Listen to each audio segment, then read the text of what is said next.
Hey everybody, thanks for hanging out with me for a little while here. I am going to show you today a cool feature that we have here baked into Fresco in the latest update from a few weeks ago. And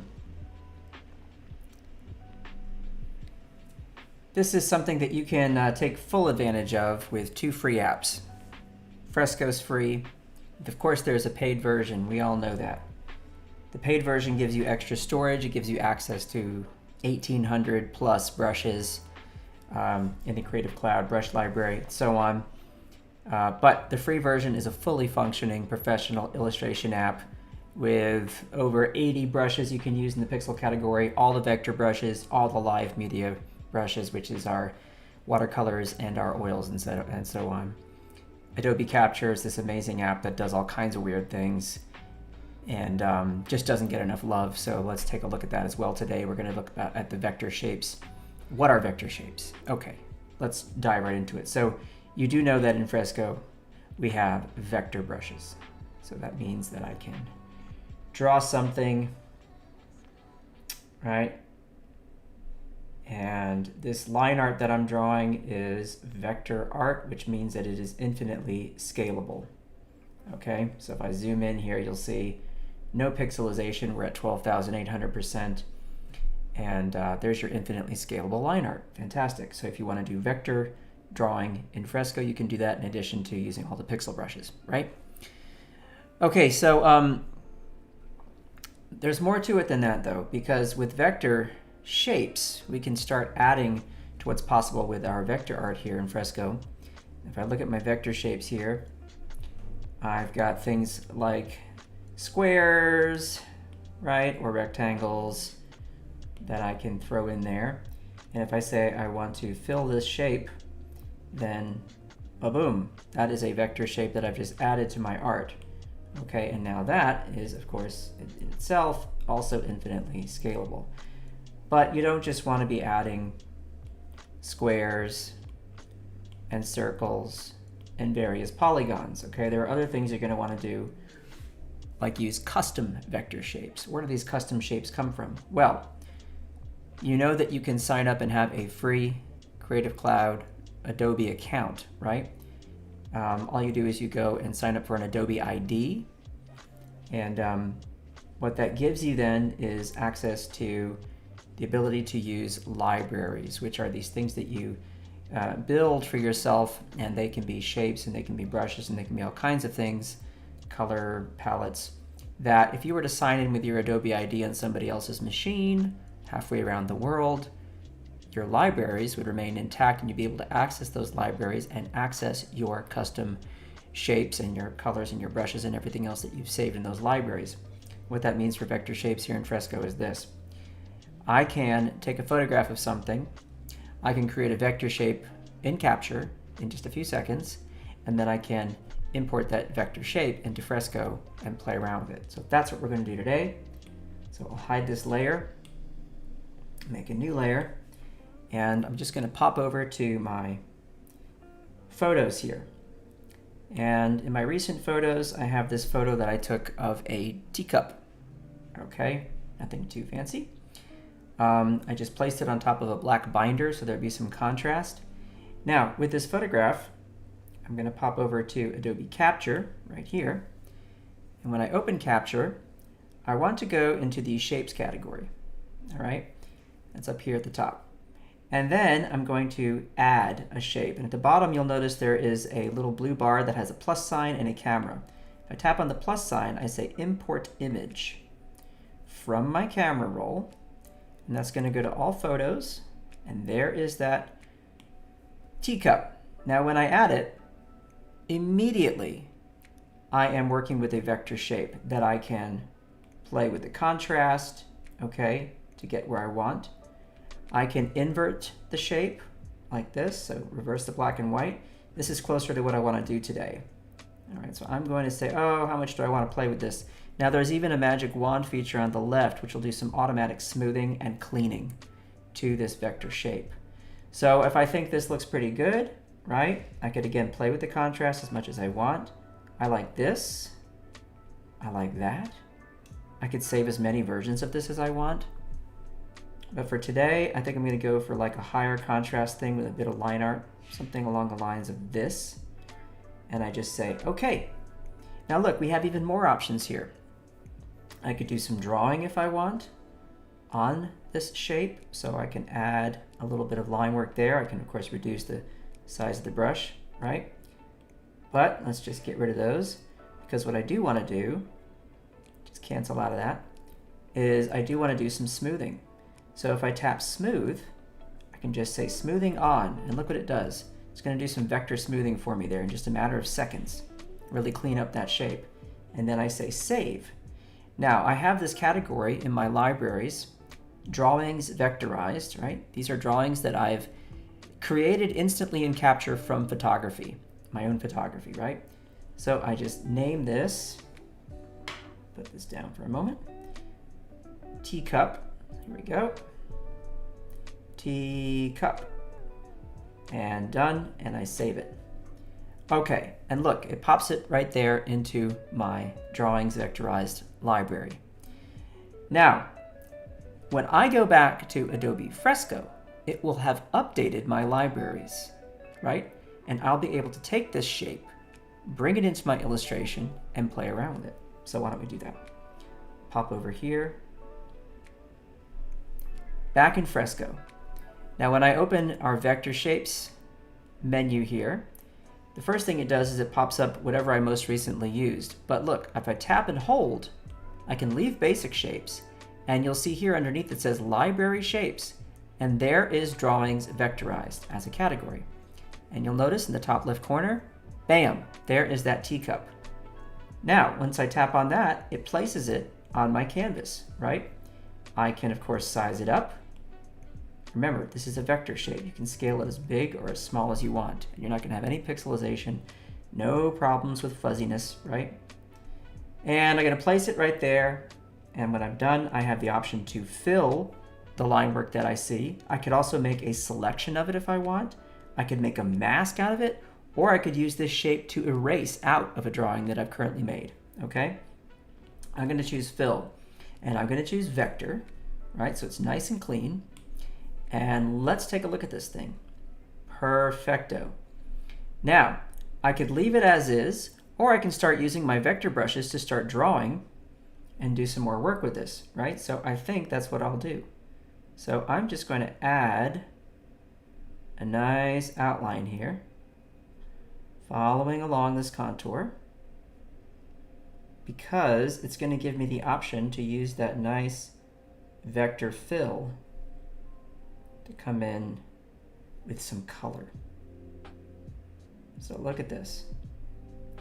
There. Now if my hand isn't too steady, don't forget, I always have the option to turn up the smoothing really high, right? And that'll help me from making shaky, wobbly lines. Okay, so let's just fix this little curve right here. I'm looking at it and realizing that compared to the other side, I need to adjust that curve just a little bit and do this. That's a little bit better. Okay, no time for perfectionism during this little stream here, because I really just want you to see how this works. Okay, now here, I'll just add a nice little line there. Okay, grab my paint bucket and fill that guy in. See that? And maybe I want to use some other nice colors here. So first I'll make a little bit more of a outline for this. Okay.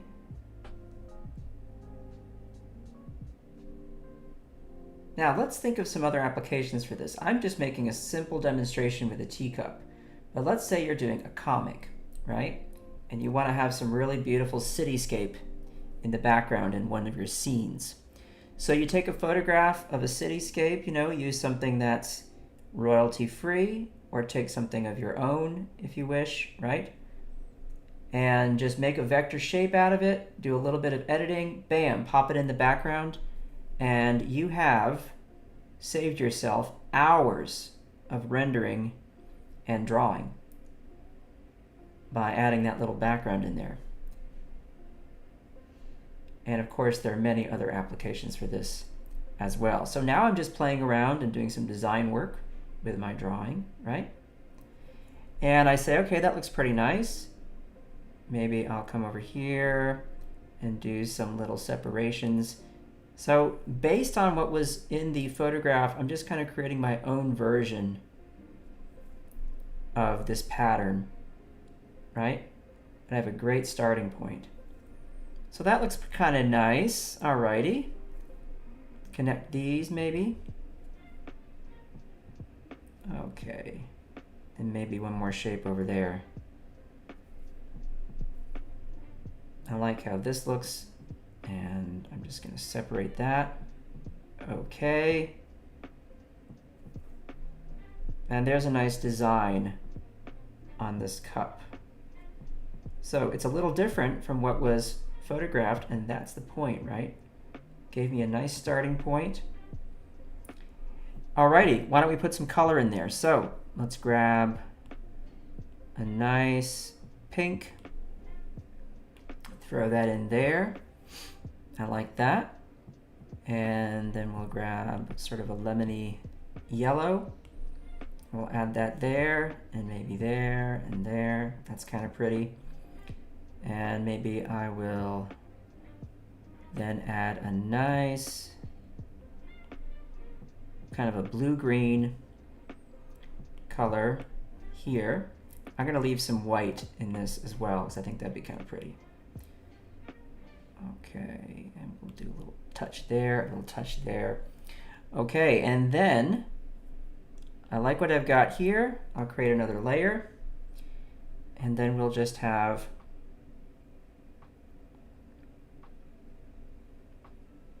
a little character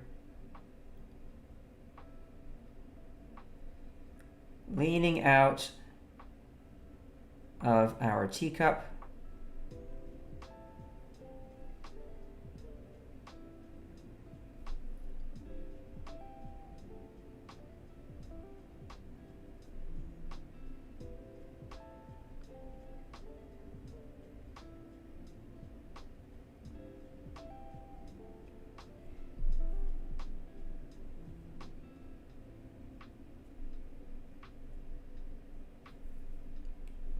Fix my perspective here.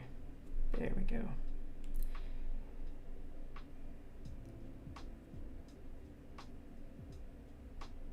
Whoop. Okay. I love being able to erase, folks. Makes me look like a better artist. Thank goodness for erasing. And there we have a cute little character. And maybe this character is also having a little cup of tea. That's kind of cute. So we'll do this. We'll have them drinking their tea inside a teacup, right?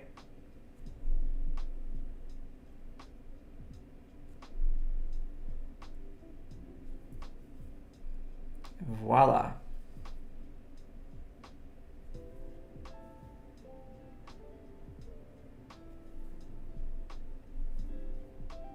Little tail coming out here. And there is my vector art. Now I can, of course, add some color to this fellow as well. And maybe move over to sort of an orangey color here. Just drop that in, paint bucket. Makes it so easy. Boom, boom, boom. Oh, whoops, I forgot to I forgot to fill in the line art there. Let's hide this for a moment so I can make a selection. There we go. Don't have to be specific or precise with your selection. You just have to give yourself enough space. Oh, hang on. I didn't cut off the area there. Shame on me. Easiest thing to do actually would just be this. Just block it off and then fill it like that. Perfecto. Okie dokie. Let's turn this back on. And we'll snag some of that pink, because I like that. throw that in that cup. And just for contrast, instead of using that green from before, we'll use a little blue for that t-shirt. Sorry about that. Here we go. Woo, throw that in there. I'm going to just draw a line here. And that'll allow me to fill that shirt with blue. And then we can just pop that layer behind this layer.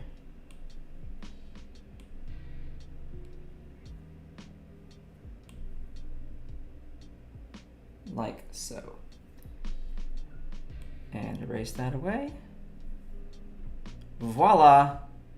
There's a cute little drawing. So that is all you got to do. I mean, it's really not that hard, is it? Create any kind of vector shape, bring it into Fresco, modify it. Remember, again, these are infinitely scalable. Group those together and just look at this, right? And also the file size is tiny. These vector files are really tiny. So there you go. That's it, folks. Simple as that. So give it a try. Go ahead and play around with Capture. Now, we didn't talk about some of the other amazing things you can do in Capture, but it's just, it would take me hours to go through all of that. But just so you have a close look at one other feature, which I think is absolutely outstanding, it's patterns. And this always blows people away. So I just want to show you something. I'm going to import that same image we just used a moment ago. All right here, this little teacup image. And look what happens with patterns. You are instantly creating perfect, seamless tiling patterns from any photograph. So I can come over here and I can change the kind of divisions, right? The mathematical divisions that we're using, the geometry, and create these patterns for my photograph.